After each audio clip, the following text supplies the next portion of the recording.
19 बार police case हुआ आपके ऊपर। एक गोंडा का गुंडा कैसे स्टूडेंट्स का फेवरेट बना। मैंने सुना 20 साल की उम्र में आपको घर से निकाल दिया था, एक बार आपने मास्टर को भी पीट दिया था। ये बात ठीक है कि स्कूल में आप चीटिंग करके पास होते थे?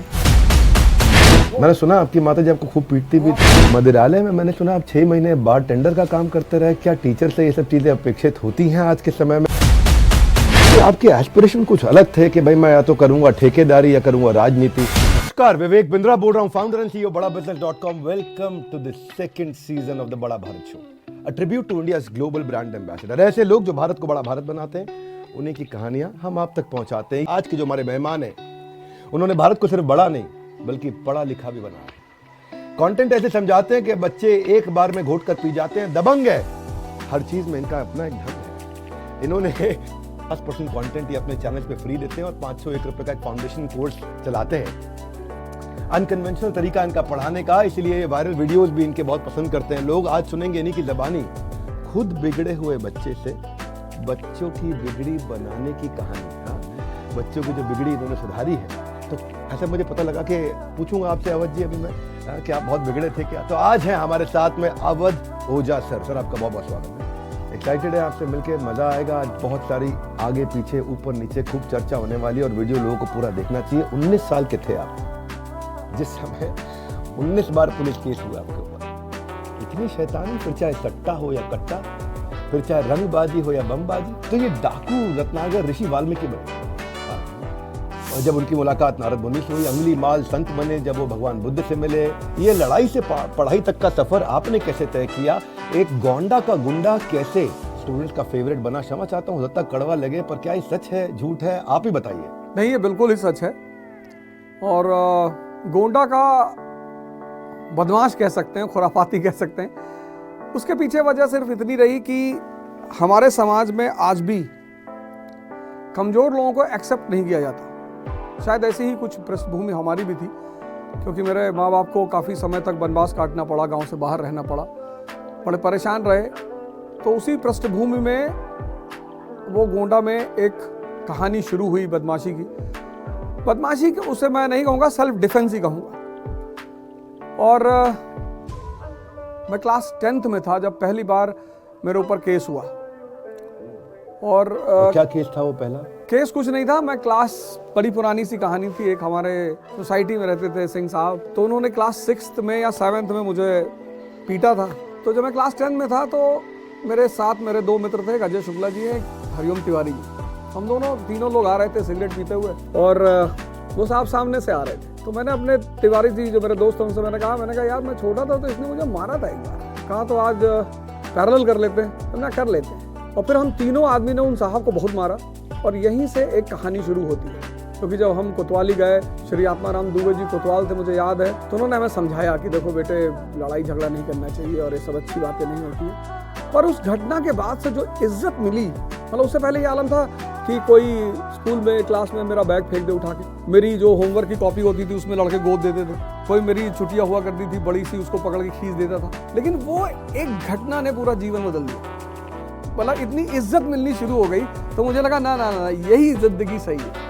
देखिए, मैं जरूर कहूँगा कि हो सकता है सब घटनाएं हुई, पर आप इसके ऊपर इतना बेबाकी से बोल देते हैं तो कहीं डर नहीं लगता बच्चों के चरित्र पर असर पड़ेगा? मैंने सुना 20 साल की उम्र में बाद में आपको घर से निकाल दिया था, एक बार आपने मास्टर को भी पीट दिया था। नहीं, वो पीटा नहीं था, हालांकि इल्जाम मेरे ही ऊपर है, और वो हमारे पीटीआई थे, तो उनकी आदत थी। मैं ये टीचरों से रिक्वेस्ट करूँगा आपके मंच से कि हमारे देश के जितने भी शिक्षक हैं वो सिर्फ हमेशा विद्यार्थियों को देखें, उनके पिता को और उनके परिवार को कभी न देखें। क्योंकि मैं इस चीज़ का शिकार रहा हूँ कि मैंने शिक्षकों को देखा है कई बार कि वो पिता के पद से प्रभावित हैं। आपके पापा मिनिस्टर, अच्छा आप मित्तल साहब के बेटे हैं। मेरा मानना है कि शिक्षक को हमेशा विद्यार्थी पर ही नजर रखना चाहिए और उसकी योग्यता के हिसाब से उससे काम लेना चाहिए। तो हमारे जो पीटीआई साहब थे, भगवान उनको खुश रखे, तो वो मुझे टीम में लेते ही नहीं। और एक बार तो उन्होंने मुझसे कहा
पीछे से मेरी माँ को बैक करके पिटवा देते थे। वो तो मेरे सामने अच्छे बने रहते थे कि नहीं सिगरेट है कोई बात नहीं, फिर मेरी माँ को बता दिया कि चौराहे पे खड़ा है। तो ये जो काउंटर बैलेंसिंग पेरेंट्स में होती है ये होनी चाहिए।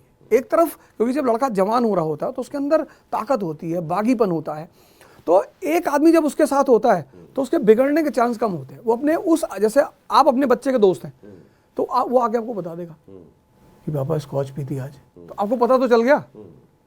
फिर आपने पीछे से अपनी वाइफ से कह दिया कि रात भर मार इसको आज 2-3 घंटे। तो ये जो काउंटर बैलेंसिंग की फिलॉसफी है कि Rothschild is nothing without Karl Marx, मतलब रॉथचाइल्ड जो है वो कार्ल मार्क्स के बिना अधूरा है, रात दिन के बिना अधूरी है। तो ये जो पैराडॉक्सिकल कॉम्बिनेशंस होते हैं ये पेरेंट्स को अपना ही करना चाहिए। आपके एस्पिरेशन कुछ अलग थे कि भाई मैं या तो करूंगा ठेकेदारी या करूंगा राजनीति। अच्छा, उसके बाद फिर ठेकेदारी राजनीति के अलावा एक मुन्ना भाई थे, वो एमबीबीएस के लिए निकल गए, एक ओझा जी हैं वो आईएएस के लिए निकल गए। ऐसा क्या हुआ, पढ़ाई में से इतनी दूर रहने वाला इंसान पढ़ाई के इतना नज़दीक पहुंच गया, इतना करीब आ गया? इलाहाबाद मेरे जीवन में एक बहुत ही अहम स्थान रखता है, और खासकर एचएस उपाध्याय सर, शुभानु सर, उनका जो दर्शन पढ़ाने का तरीका है, नज़रिया है, वो इतना प्यारा है कि मतलब जैसे महाराष्ट्र के संत हैं तुकाराम एकनाथ जी के बारे में कहा जाता है कि वो भैंस को भी वेद मंत्र पढ़ा देते थे। मतलब अगर उनकी संगत में भैंस भी रहे तो वेद मंत्र पढ़ने लगती। ऐसे कुछ वो टीचर हैं। तो उनके क्लासों में बैठकर जो रुचि पैदा हुई पढ़ाई की, वो एक अलग तरह की। तो मतलब आपका कहने का ये कि शिक्षक का बड़ा रोल है बहुत, तभी तो हमारे देश में भगवान माना गया। शिक्षक जो कंसंट्रेशन पैदा करने की बात करते हैं वो गलत करते हैं।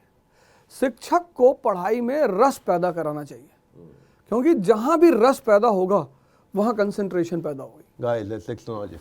Fantastic answer. Fantastic. देखो, एक स्टूडेंट का, और मेरे मन में था ये सवाल, आपने छेड़ दिया बात, और बड़ा मैं सारांश सबको देना चाहता हूँ। ये कह रहे कंसंट्रेशन से ज़्यादा ज़रूरी है रस। रस पैदा करे, कंसंट्रेशन पीछे पीछे अपने आप आ जाएगा। स्टूडेंट का मन ऑफलाइन क्लास में, देखो, एक होता है डायरेक्ट इंटरेक्शन, क्वेश्चन आंसर होता है, डाउट क्लियरिंग होता है। पिछले कुछ सालों में कई टीचर हुए हैं जिन्होंने ऑनलाइन क्लासेस को भी मज़ेदार बना दिया है। खान सर रहे हैं, अलग सर रहे हैं, विकास दिव्य कीर्ति हैं, आप खुद हैं। आपके हिसाब से ऐसा क्या कॉमन है आप चारों में जो बाकी सब शिक्षकों से अलग है? क्या वो रस की बात है या इसके अलावा भी कुछ है? नहीं, वो रस की बात है। रस के साथ साथ ये जो 3 नाम आपने लिए हैं, मैं लगभग 2 लोगों को तो व्यक्तिगत तौर पर जानता हूँ, खान सर को जानता हूँ और देवकीर्ति सर को जानता हूँ। इन लोगों में रस के अलावा इनके लिए शिक्षा बिजनेस से ज़्यादा सेवा भावना है। और जब भी आपका व्यवसाय आपके लिए सेवा भी बन जाएगा तो उसमें एक यूनिकनेस पैदा हो जाएगी। जैसे मैं खान सर को देखता हूँ, मेरे दोस्त हैं, वो बड़ी अच्छी मेरी दोस्ती है उनसे। वो हमेशा जब भी मेरी बात होती है कहते हैं, ओझा सर मैं चाहता हूँ कि रिक्शे वाले के बच्चे आईएएस बने, बर्तन मांजने वाले के बच्चे आईएएस बने। तो वो जो कमिटमेंट लेवल है उस आदमी का, वो उस रस को और एनहेंस करवा देता है। जैसे देवकीर्ति सर हैं तो खुद भी बड़े कॉमन बैकग्राउंड से आते हैं, और उनके जैसा शिक्षक अभी हिंदुस्तान में नहीं है। वाह, क्या बात है। नॉलेज के मामले में, इंफॉर्मेशन के मामले में, रिप्रेजेंटेशन के मामले में। और मैं कहूँ, अगर इस बात को ज़्यादा तो नहीं कहूँगा, लेकिन बहुत कुछ मैंने उनसे भी सीखा। पर फिर भी जो है ना, बच्चा, आज सब टीचर वो रस नहीं पैदा कर पा रहे। आप देखो, 5 लाख बच्चा अपीयर करता है, 5 लाख का 5% मेंस में आता है, 10,000 हो गया। अब उसका 20% इंटरव्यू में पहुंचता है, 2,000 रह गया। और उसका 30-40%, 700-800 बच्चा एक्चुअली ज्वाइन करता है। सफलता असफलता में जो ये का अंतर है, ये इसका भार सहने का जिगरा सबके अंदर नहीं है। मैं देखता हूं कि लगभग 2,500 बच्चा आज हमारे देश में सुसाइड कर रहा है किसी न किसी पढ़ाई के बोझ के चलते। 28-29 का हो जाता है, उसके बाद आते आते अपने आप को बेकार समझने लगता है, फ्रस्ट्रेट हो जाता है, सपना आसमान का था और फिर गिरने के लिए इसको जमीन नहीं मिलती। ओझा सर, आपने भी 4-4 बार एग्जाम दिया, अनसक्सेसफुल अटेम्प्ट किए, बाउंस बैक करने का जज्बा आप में था, सब में नहीं होता। ऐसे स्टूडेंट, इनके लिए आप क्या कहना चाहते हैं? नहीं, सपने को और जीवन को कभी मिक्स नहीं करना चाहिए। मैं एक बहुत ही छोटा सा एग्जांपल दूंगा। शेरशाह सूरी का, जमींदार का बेटा, जमींदार का, उसका ये कहना था, उसकी स्टेटमेंट में बार बार रिपीट करता हूँ, कहता जीवन जीने के लिए है और सपना मजा लेने के लिए है। तो ये जो लाइन ऑफ डिफरेंस है, जैसे मैं बहुत लोगों को देखता हूं कि वो सपने को ही जीवन मान लेते हैं कि अगर ये नहीं मिला तो मैं मर जाऊंगा। तो जीवन आपको मिला है जीने के लिए। ये जीवन जीने लग गए सपना पक्का छूट जाएगा। नहीं छूटेगा, सपना छूटेगा बेहोशी के कारण, जीवन जीने के कारण। कलाम साहब जीवन जीते थे? कलाम साहब मुझे लगता है कि सपना जीते थे। नहीं, जीवन भी जिया उन्होंने। कितना सेवा किया। शादी नहीं किया, शादी की कहाँ डेट भूल जीवन गए। नहीं, शादी ना करना जीवन का हिस्सा नहीं है, मतलब जीवन का एक अहम हिस्सा है शादी, पर वो ऐसा नहीं कि जीवन ही है। स्वामी विवेकानंद ने नहीं किया, लेकिन बहुत अच्छा जीवन जिया। तो जीवन जीना एक मानव के लिए ये है कि वो अपने जीवन को एक व्यवस्थित रूप से कैसे संचालित करता है, पैदा होने से लेकर मृत्यु तक। उस जो जर्नी है उसमें जो उसका सपना है वो उसको अगर प्राप्त कर लेता है तो बहुत अच्छा है, वरना जीवन खराब नहीं होना चाहिए। क्योंकि मैंने बहुत सक्सेसफुल कई सारे आईएएस ऑफिसरों को मैंने सुसाइड करते हुए देखा है। 2013 में कोई साहब थे, बक्सर के डीएम थे, उन्होंने यहाँ गाजियाबाद में रेलवे के पटरी के नीचे सुसाइड किया था। तो मेन चीज़ है, कानपुर के कोई एसपी थे, उन्होंने जहर खा लिया था। तो अब वो तो सफल हो चुके थे। स्टूडेंट को करना ये चाहिए कि आईएएस की प्रिपरेशन में 1 साल तैयारी, 1 साल प्रैक्टिस, जो कि 90% लोग प्रैक्टिस वाले पार्ट को छोड़ देते हैं। 1 साल तैयारी और 1 साल प्रैक्टिस, 2 साल का कोर्स लेके चलना चाहिए। इन केस वो अपने अटेम्प्ट, पहले अटेम्प्ट में फेल करते हैं, तो उन्हें अपना जो ऑप्शन है दूसरा वाला, जो उन्होंने सेकंड ऑप्शन कर रखा है, उस पर ध्यान देना चाहिए। ओझा सर, आपसे एक सवाल पूछना चाहता हूँ इसी विषय पे। थोड़ा आपने इंडिकेट किया इसको मैं अलग तरीके से लेता हूँ। आपके और मेरे बीच में कॉमन चीज़ है भगवत गीता।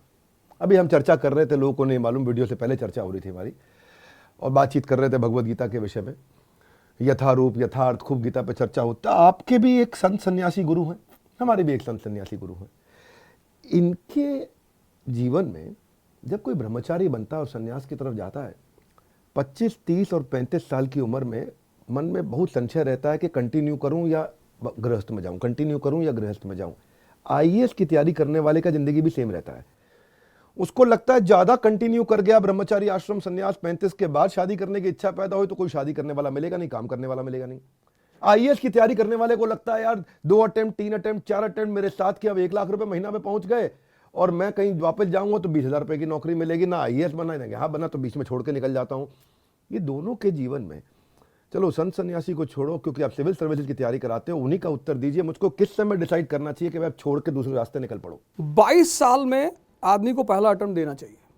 जो नहीं जान पाए उनको 25 तक देना ही चाहिए, और 26 के बाद उनके पास अपना सेकंड ऑप्शन मजबूत होना चाहिए। पर जब आप स्टोरी सुनाते सुनाते आपका कंट्रोवर्सी से भी नाता जुड़ जाता है।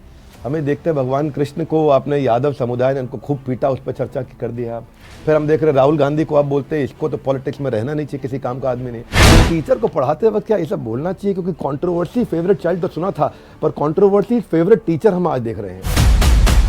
आप लगे हैं मिर्जापुर की तारीफ करने में, आप लगे हैं वासेपुर की तारीफ करने में, आप लगे हैं वायलेंस का ग्लोरिफिकेशन करने में। अब कहानी जब आप मिर्जापुर की सुनाएंगे तो ऐसा ना हो कि मन उस तरफ आकर्षित हो जाए, तो इसको कैसे संभाल पाते हैं फिर आप? नहीं, ऐसा तो नहीं हो जाता कि इस चित्रण को चित्रित करते वक्त पॉजिटिविटी की जगह कहीं बच्चा गलती से नेगेटिविटी की तरफ अट्रैक्ट हो जाए?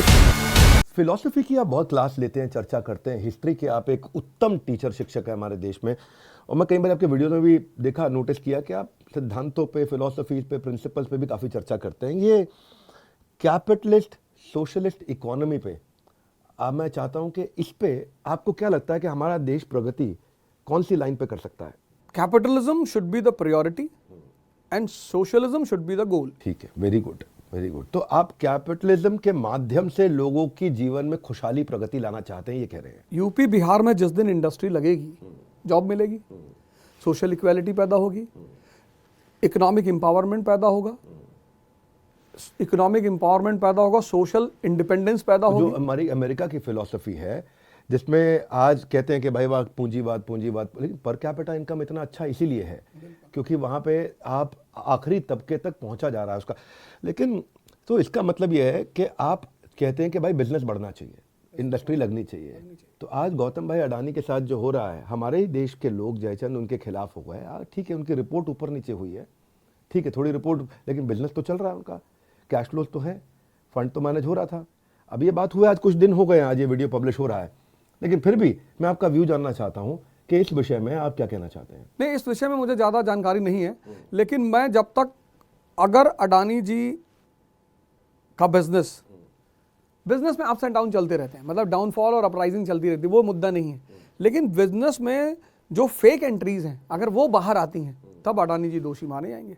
अगर बिजनेस के जो अप्स एंड डाउन्स के तहत वो ऊपर नीचे हो रहे हैं फिर तो कोई बात ही नहीं, क्योंकि कैपिटलिज्म का formula he repression and depression का। चाइना की सरकार अपने व्यापारियों की बहुत मदद करती है, उनको इंटरनेशनल एस्टैब्लिशमेंट के लिए मदद करती है। गवर्नमेंट खुद जाती है, श्रीलंका में घुस गई, पाकिस्तान में घुस गई, आजू बाजू के बहुत देशों में चले गए, वहाँ जहाँ तहाँ से इंडिया को कवर भी कर रहे हैं बिजनेस और इकोनॉमी के थ्रू भी।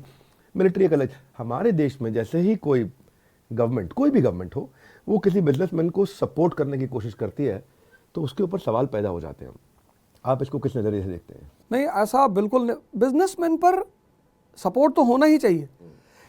1850s में भारत में इंडस्ट्रियल रेवोल्यूशन शुरू हुआ, पहला कॉटन मिल बना मुंबई में 1854 में। 1870s तक आते आते भारत में भारतीय पूंजीपतियों ने कई सारी फैक्ट्रियां खड़ी कर ली। 1876 में लिप्टन आता है, तब वाइस रॉय, उसने इंपोर्ट ड्यूटी 1% कर दी, पूरा भारत का बाजार बाहर के सामानों से फ्लड हो गया। तब भारत के पूंजीपतियों ने कांग्रेस जैसी संस्था के जन्म में अहम भूमिका निभाई।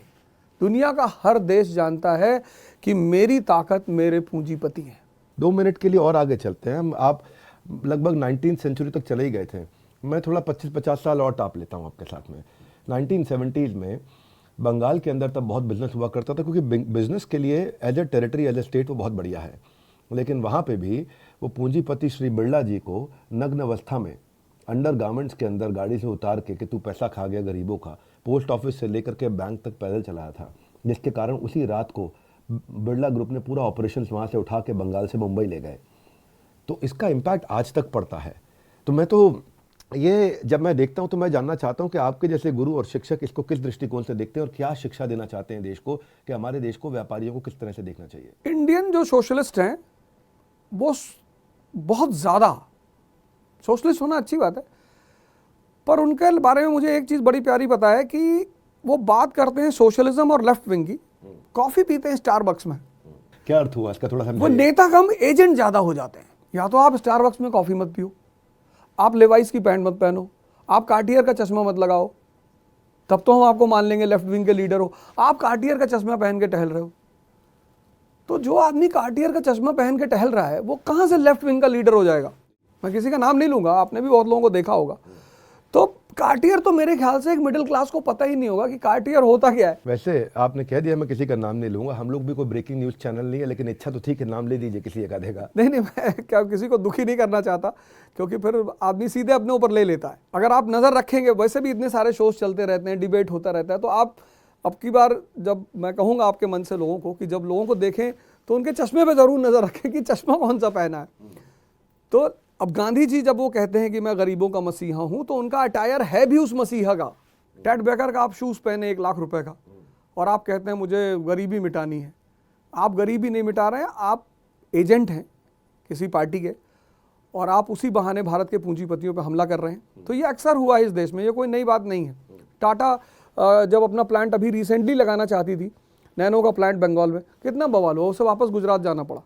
तो इस देश में पूंजीपतियों को लेकर एक भ्रम बनाया गया है, पूंजीपति लूटते हैं। पूंजीपति बनने का मतलब आदमी का दिमाग खुला हुआ है और वो रिस्क लेना जानता है। जो रिस्क नहीं लेते वो चपरासी बनते हैं। जिसको जिंदगी में सुकून चाहिए कि भैया हमें टेंशन नहीं चाहिए, तो नहीं टेंशन का जॉब चपरासी का है। भाई जो एसएसपी ऑफिस में बैठा है उसको तो 24 घंटे शहर की चिंता होगी, लेकिन जो चपरासी उसके ऑफिस के बाहर बैठा है वो तो बैठा है दिन भर बाको बना, जो भी है 500 रुपये दे दिया, उसकी तो जिंदगी मस्ती में चल रही है। तो इस देश में एक माहौल है पूंजीपतियों के खिलाफ, वो हमेशा से रहा है कि पैसा क्या है, हाथ की मैल है, दिखा निकाल के। यहाँ का हर तीसरा चौथा आदमी बोलता है कि पैसा क्या है, हाथ की मैल दिखा। तो ये डायलॉगबाजी यहाँ बहुत चलती है, और ये बोल के फिर लोग लक्ष्मी की पूजा भी करते हैं। तो यहाँ जो भी आदमी, जैसे अदानी साहब छोटे से बहुत ऊंचाई पे गए, तो यहाँ एक दिक्कत ये भी है कि जो छोटे से बहुत ऊंचाई पे गया उस पर तो हमले होंगे ही होंगे। कंटेंट आप बड़ा अच्छे तरीके से देते हैं, आपका कंटेंट बनाने का क्या तरीका है मैं पूछना चाहता हूँ। मैं भी जब कंटेंट बनाता हूँ तो कुछ रेफरेंस पॉइंट, कुछ डेटा, कुछ कभी कभी स्टोरी और जोक्स भी बात करते हैं, कुछ अच्छे कोट्स, अनयूजुअल यूजफुल इन्फॉर्मेशन भी देते हैं। ये ढूंढते हैं कि रेलेवेंसी क्या है सब्जेक्ट पढ़ाते वक्त। जैसे आप हिस्ट्री पढ़ाते हैं तो आप मेमोराइजिंग फैक्ट होते हैं, कुछ बड़े मेस्मराइजिंग फैक्ट्स होते हैं, कुछ प्लेसेस, कुछ डेट्स, कुछ, लेकिन जब जो बच्चों को पढ़कर आ जाए नींद, उससे आप ऐसे पढ़ा देते हैं कि उसको भी सब याद रह जाता है। इतिहास को बिंदास बनाने का टैलेंट आपके अंदर ये कहाँ से आता है, ये मैं जानना चाहता हूँ कि आप इतिहास को बिंदास कैसे ये रस पैदा करने के अलावा थोड़ा बताइए कंटेंट कितना प्रिपेयर करके आते हैं। नहीं, इतिहास को बिंदास बनाने का जो कॉन्सेप्ट है वो मैंने सीखा है ओशो से, आचार्य रजनीश से। मैं उनके अंदर एक कला थी कि वो दर्शन को कहानी में बता देते थे। तो जब मैंने उनकी किताबें पढ़नी शुरू की तो मुझे लगा कि ये बहुत प्यारी चीज़ है कि किसी भी दर्शन को अगर स्टोरी में कन्वर्ट कर दिया जाए तो एवरेज जो लड़का वहां बैठा होगा वो स्टोरी समझ लेगा। पर जब आप स्टोरी सुनाते सुनाते आपका कंट्रोवर्सी से भी नाता जुड़ जाता है। हमें देखते हैं भगवान कृष्ण को आपने यादव समुदाय ने उनको खूब पीटा, उस पर चर्चा कर दिया आप। फिर हम देख रहे हैं राहुल गांधी को आप बोलते हैं इसको तो पॉलिटिक्स में रहना नहीं चाहिए, किसी काम का आदमी नहीं। फिर हम देखते हैं आप कहते हैं कि ओसामा ने भी खूब बड़ा अचीवमेंट कर लिया। भैया ओसामा बिन लादेन ऐसा अचीवमेंट हो तो ओसामा जैसा हो। तो टीचर को पढ़ाते वक्त क्या ये सब बोलना चाहिए? क्योंकि कंट्रोवर्सी फेवरेट चाइल्ड तो सुना था, पर कंट्रोवर्सी फेवरेट टीचर हम आज देख रहे हैं। नहीं, कंट्रोवर्सी इसलिए क्रिएट होती है क्योंकि हम जब भी कोई टीचर बोलता है तो किसी कॉन्टेक्स्ट में बोलता है। जैसे हम जब टेररिज्म पर चर्चा करेंगे तो 1980s में जब भारत में टेररिज्म शुरू हुआ और हमने इंटरनेशनल कम्युनिटी को बोला कि साहब हम टेररिज्म के शिकार हैं, तो पूरी दुनिया ने कहा कि नहीं कोई टेररिज्म नहीं है, ये तो सेल्फ डिटर्मिनेशन की आवाज़ है, लोग परेशान हैं पंजाब और कश्मीर में, हमारी कोई सुन ही नहीं रहा था। जब ओसामा बिन लादेन ने ट्विन टावर पे हमला किया तब जॉर्ज बुश जूनियर ने कहा कि this is terrorism, the world is facing the menace of terrorism. मतलब तुम मार खाए तो अगला बदतमीज और हम मार खाए तो डिटर्मिनेशन। तो मैंने उस पर्सपेक्टिव में ये बात रखी कि वो आदमी हमारे लिए बहुत हेल्पफुल था। तो मेरे जो चाहने वाले हैं बहुत सारे हैं, तो वो उस चीज़ों को मैनिपुलेट करके प्रेजेंट कर देते हैं कि ओझा सर ने की, आउट ऑफ कॉन्टेक्स्ट निकाल देते हैं। आउट ऑफ पर आउट ऑफ कॉन्टेक्स्ट भी निकालें, क्योंकि आउट ऑफ कॉन्टेक्स्ट निकालने के लिए पहले कुछ होना तो चाहिए, और होता भी है आपकी बातों में। आप लगे हैं मिर्ज़ापुर की तारीफ करने में, आप लगे हैं वासेपुर की तारीफ करने में, आप लगे हैं वायलेंस का ग्लोरिफिकेशन करने में। तो जब अब जैसे हम भी देखते हैं तो हमारा एक कैमरामैन मिर्ज़ापुर देख रहा था, यहीं कहीं खड़ा होगा, हम उसको पकड़ लिए, तेरा जन्म मिर्ज़ापुर देखने के लिए हुआ है, तो ज़िंदगी में मिर्ज़ापुर देख। लेकिन हम आपको, आपके बारे में आने से पहले मैं थोड़ा पढ़ रहा था, पूछा भाई टीम से, तो बोले कि आप मिर्ज़ापुर बहुत पसंद करते हैं। तो मैं जब बात करता हूँ कहता हूँ कौन प्रवीण तांबे, सुपर 30, मैं बात करता हूँ दंगल, रॉकेटरी, मैं बात करता हूँ भाग मिल्खा भाग, मैरी कॉम।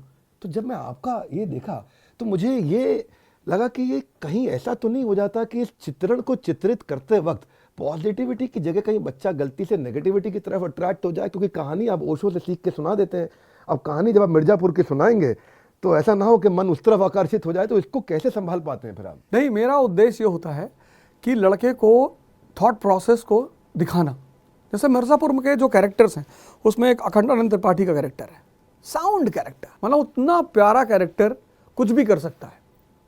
आपकी फैक्ट्री में आग लग गई, सीएम आपको फ़ोन कर रहा है, पूछ रहा है ज़्यादा नुकसान तो नहीं हुआ? आपने कहा कि नहीं कोई ज़्यादा नहीं हुआ, लेकिन आप एक काम करो, आप ये शो कर दो कि साहब की सरकार ने इस पर रेड मारा था और एक बहुत बड़ी अवैध असलहे की फैक्ट्री तबाह की गई प्रशासन द्वारा। जिस आदमी को अपने नुकसान को अपने फ़ायदे में बदलने की कला पता हो, उसको कौन हराएगा? मैं बार बार ये बात कहता हूँ कि learning is life.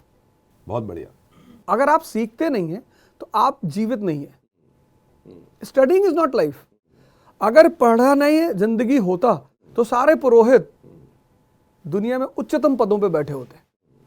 Learning is life. तो आप मूवी देख रहे हैं, आप उपन्यास पढ़ रहे हैं, वहां से सीखिए कुछ। फिलॉसफी पे मेरी नज़र में पृथ्वी के इतिहास के सबसे महान फिलॉसफर त्रिलोकीनाथ सर्वलोक महेश्वरम प्रभु स्वयं श्री कृष्ण थे, जिन्होंने भगवद गीता की चर्चा टेंशन के माहौल में करी।